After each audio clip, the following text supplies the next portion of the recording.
खामगावमध्ये मध्यरात्री दहशत, तलवारी, रक्त आणि थरार.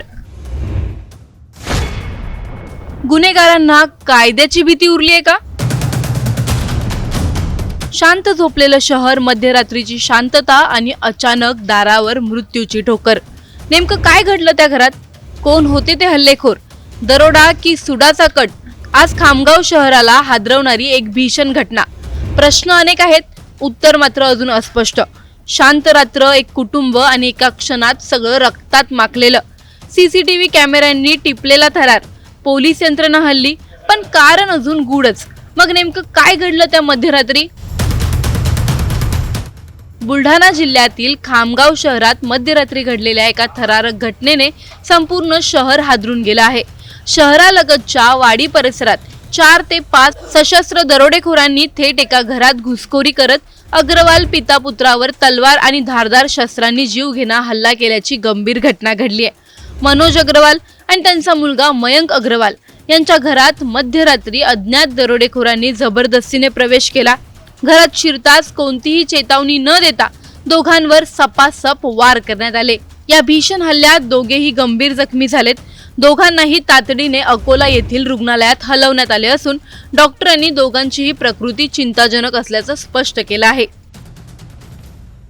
रात को 3-3:30 के दरमियान चोर लोग आए, हमको पता नहीं, उन्होंने सब घर में का सामान वामान लिया, कपाट वपाट खुले छोड़े, सब करा. हमारे पास के सारे मोबाइल लेके फेंक दिए, हमको कुछ भी पता नहीं था. जब मेरी सासू माँ के गले में की सोने की चेन बेची, तब सासू जी चिल्लाए, तब हम सब उठकर आए. उठकर आने के बाद देखा तो वो दौड़ रहे थे. तो मेरे पति ने उनको पकड़ा, तो मेरे पति को उन्होंने चाकू से मारा. फिर बेटे को पकड़ा, बेटे ने पकड़ा तो बेटे को भी चाकू से मारा उन लोगों ने. पूरे हॉल में ब्लड हो गया था. और फिर वो 10-15 मिनट तक मारा ठोकी करते रहे. फिर बाद में जब मैं बहुत जोर से चिल्लाने लगी, फोन करो, बुलाओ, तब जाकर वो लोग भागे. या घटनेचे सीसीटीव्ही फुटेज आता समोर आले आहेत. त्यामध्ये 4 सशस्त्र हल्लेखोर स्पष्टपणे दिसतात. फुटेज आता तपासाचा महत्त्वाचा आधार ठरत आहेत. घटनेची माहिती मिळताच पोलीस अधीक्षकांसह वरिष्ठ पोलीस अधिकारी, श्वान पथक आणि फॉरेन्सिक टीम घटनास्थळी दाखल झाली. संपूर्ण परिसर सील करून सखोल तपास सुरू करण्यात आला आहे. मात्र हा हल्ला दरोड्यासाठीच होता की वैयक्तिक शत्रुत्वातून, याबाबत अद्याप स्पष्टता झालेली नाही. हल्ल्याचे नेमकं कारण आणि दरोडेखोरांचा उद्देश काय होता याचा तपास पोलीस करत आहेत. मध्यवस्तीतील घरावर अशा पद्धतीने सशस्त्र हल्ला झाल्यामुळे खामगाव शहरात सध्या भीतीचं वातावरण पसरलंय.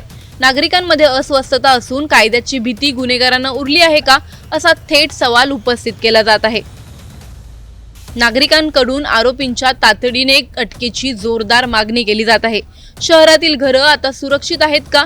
मध्यरात्री अशा सशस्त्र टोळ्या कशा फिरतात? हा दरोडा होता की सुनियोजित हल्ला? सीसीटीव्हीच्या आधारे आरोपी लवकर सापडणार का? आणि सर्वात महत्त्वाचा प्रश्न म्हणजे पोलीस आरोपींना कधी अटक करणार?